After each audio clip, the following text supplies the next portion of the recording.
Well, hello there and welcome to the channel, and in this video we're going to be talking about the five that still works, mistakes that you want to avoid when growing your tomatoes from seed. Right, let me show you what we've got down here. We have a choice of two kinds of tray. We have your regular seed tray. Sorry, it's been raining. And we have your modular seed tray.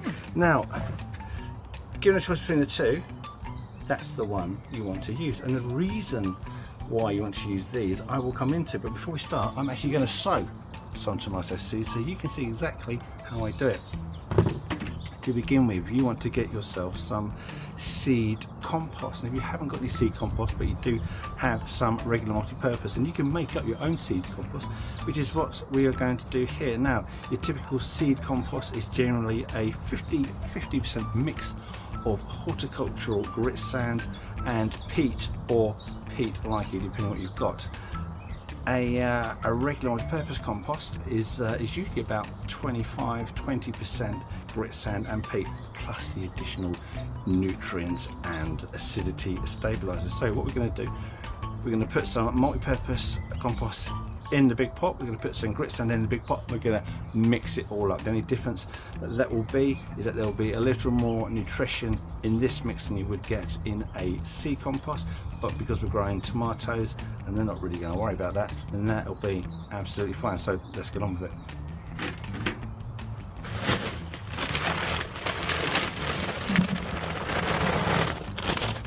Let's show you that. Modern day multi-purpose compost, absolutely crap. It's just full of wood fibre. It's not very good. It's not like the good old days when you used to get a decent peat-based multi-purpose compost that was absolutely gorgeous and worked a treat. It's all peat-free now, isn't it? All peat-free for the environment, and I have nothing against the environment, but the substitute is not very good. No, it's very dry. Yeah, it's not very good. Anyway.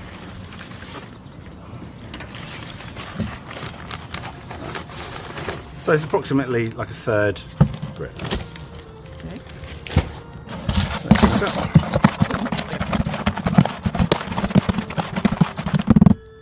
Right.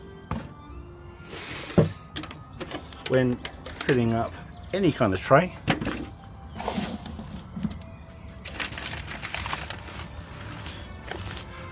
you usually find that the look at that crap, just bits of carpet.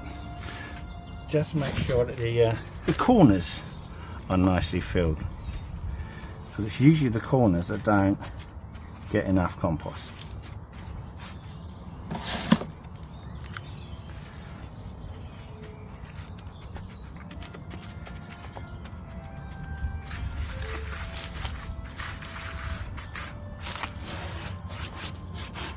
Right. So that's mistake number one, choosing the right kind of tray. And here is mistake number two to avoid.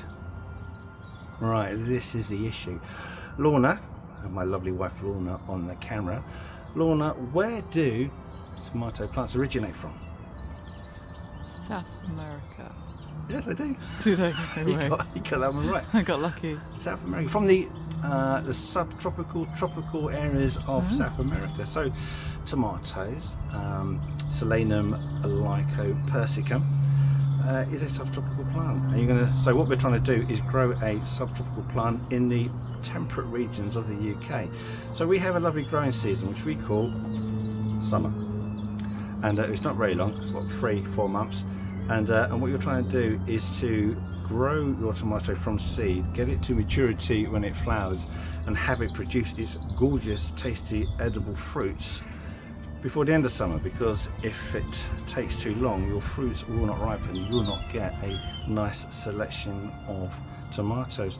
So you have to sow your plants at the right time, and this is crucial. So you're looking at 6 to 8 weeks before your last frost, and here in the UK that means you're planting from around March to April, depending on what part of the country you're from. If you're lucky to be in the south coast like us, you can plant those really end of February if you're lucky, but if you're further up in the north of England, those late frosts will be even later, and you may need to do end of April. So that is critical. The timing is important because you want your tomato plant to be coming into flower as best as you can make that happen right at the end of the frost, so you can put it outside, harden it off, and get it cropping as quickly as you can. So timing, it's a very important one. Leave it too late and probably won't get a crop. Mistake number 3 to avoid is to choose your tomato cultivars wisely. As I said previously, we only really have a short growing season for your tomatoes to fruit, flower and become ripened. So if you're choosing cultivars such as the beefsteak tomato or a lovely Italian plum tomato, these are big. These are big fruits, and they'll take an awful lot longer to ripen and crop than you would do your little tomatoes. So the thing is this: if you've only got large grain tomato plants, you don't have a greenhouse, that is heated or extra lit, there's a good chance that by the end of the season you've got tomatoes that are still green on the plant. I see that happen all the time. So here in the UK, if you want to get those cropping early, then you want to use smaller fruiting cultivars like your little cherry tomatoes, maybe like a small money maker. It's ever so important. And the thing is, that comes into another issue, and that is late tomato blight. If you've got these large fruiting tomato plants still on the vine, still waiting till the end of the summer, then they are at risk, as is the whole plant, of dying back from tomato blight. Lorna, do you know what the pathogen is for tomato blight? Red spider mite. It's a fungus called Phytophthora infestans, which is the very same blight that you get on potatoes. So if you're growing tomatoes and potatoes together and one of those gets blight, then the other one is also going to get blight. Anyway, that was number 3. What is mistake number 4? Okay, mistake number 4 is to not sow enough tomatoes. So we've got our modular seed tray down here, and we're gonna sow these ones right now. Right. This one is money maker. Sounds nice. Yeah, you don't need to plant them too deep. Okay. Well, that's not in the pack. It's straight out the pack. These. Yeah. So look. Thought there'd be a little baggy. Little foil bag. Yeah. So you're only planting a little bit, like about 3 millimeters. So they're really small. So we're just using my pencil dibber, because I don't have a real one.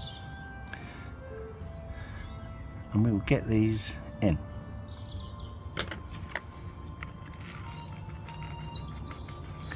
Right.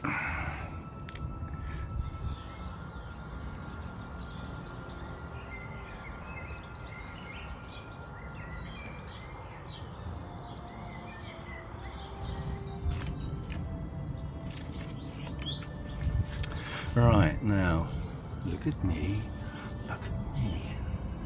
Right, so we planted 4, 8, 12. So say you wanted your 12 plants. That's absolutely fine. I planted 12 plants, but what you'll get, as by the magic of YouTube, not everything sprouts, not everything is particularly strong. So what I've done in this case is I've double planted, which means what I can do now is remove the weaker one of the two, yeah, which will guarantee me every single one of these will be strong. Because if you've only got enough room to plant, say 10 plants, then you want to plant extra, because then you can remove the weak ones. That means you can almost guarantee every single plant you are planting is going to be a good, strong plant.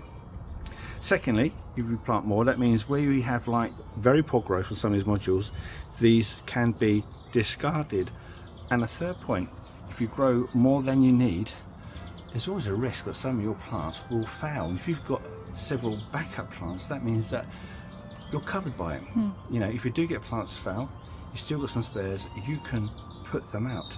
And I'm just going to show you a little thing. It comes to, if you're growing it in a seed tray, and that means you've got to prick out these. That is the proper word. And use a dibber, and what you do is you loosen the soil around the base of the seedling. Actually, I'll do it on Well, that's a bit wet. And you do this job once you've got your first set of true leaves turned up. So can you see the difference? These are your cotyledons, these round ones. These are the first ones that come up from the seed. Then you get your true leaves, which are your second set. What you do is you hold on to a cotyledon gently, and then you gently break up the soil underneath. You try not to damage the root system as best as you can, but you are always going to cause some damage because the fine root hairs on any plant are just a single cell. No, I haven't done too bad a job on that actually. And then you plant that on. But of course, if you're messing around damaging the roots, you can get root shock. It will hold the plants back and it will delay the time that it starts to grow again, which is why I always prefer to use the modular seed tray, because once those plants are properly established in the module, it will just pop out and you plant that in a pot. No messing about with the roots. Anyway, once it's done, all you do is water in. Okay.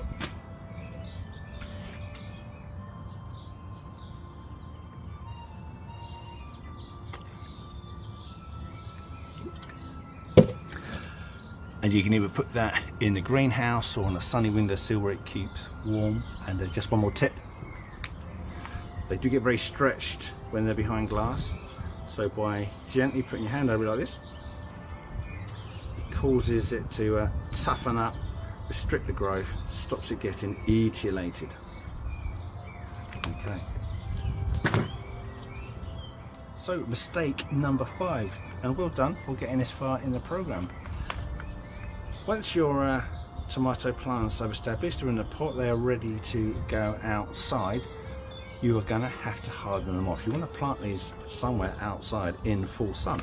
You can't just take these seedlings that have been growing indoors and put them out straight into full sun, because these leaves are very soft.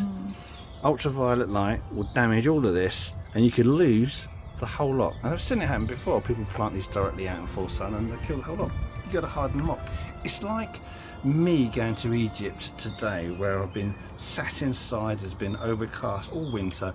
I go out and sunbathe and immediately I'm going to get sunburned because I haven't built up my resistance, or my skin hasn't, to the stronger sun. And it's the same for your lovely seedlings. They're always at risk of getting scorched. It takes 7 to 10 days to harden them off.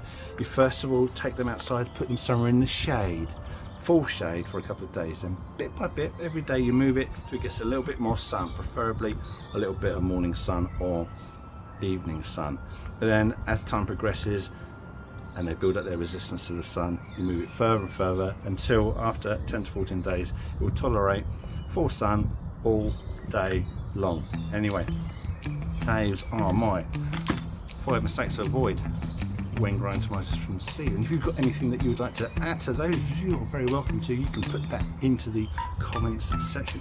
Anyway, thank you for watching. It's goodbye from me. It's goodbye from Lorna. Goodbye. And we'll see you in the next video. Thank you.